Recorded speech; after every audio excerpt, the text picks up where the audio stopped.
Curtis Ellis, the current policy director with America First Policies and former senior policy advisor to President Trump. And Curtis, we'll start first with your reaction to hearing the New York Times investigation. This so-called investigation is yet another example of the deep state, the intelligence services, leaking damaging information, trying to hurt President Trump. And it looks like there's a threefold agenda here. One, hurt President Trump. Number two, keep the war in Afghanistan going at all costs and defend their own spotty record on this. Look, CBS News is reporting that this was never included in the presidential's daily briefing. So that trashes, that rubbishes the entire New York Times report.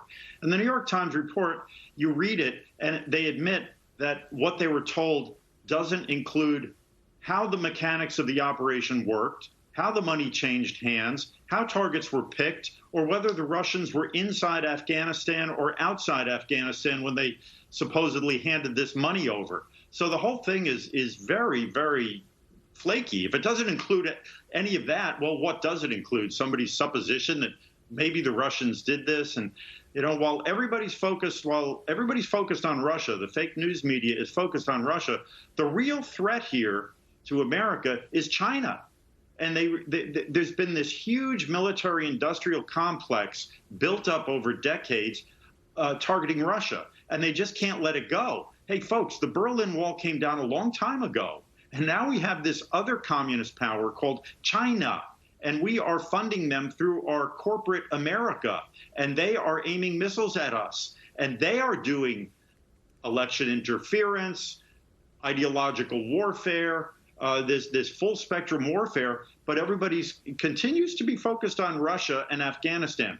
President Trump wants to get us out of Afghanistan. He's engaged in talks with the Taliban to do that. And this looks to me like an attempt by the permanent war class, which includes defense contractors, Pentagon generals, and the intelligence services, to torpedo those talks and torpedo President Trump's commitment to get us out of a 20-year war in a third world country that has absolutely no strategic importance to us whatsoever. I want to get your reaction to this. Our own Emerald Robinson had done some reporting this morning saying that whether or not this report was credible or not, the president and potentially vice president should have at least been briefed about it, the fact that they were looking into if there was any truth behind this report. Would you agree with that? Would this normally come across the president's desk somehow if there were even reports of Russia working with the Taliban? Well, that report hinges on the word if these were credible. All kinds of rumors are reported to the intelligence services, to the CIA. That's their job, is to have their ear to the ground and pick up threads of information. Then they have to determine if it's credible or not.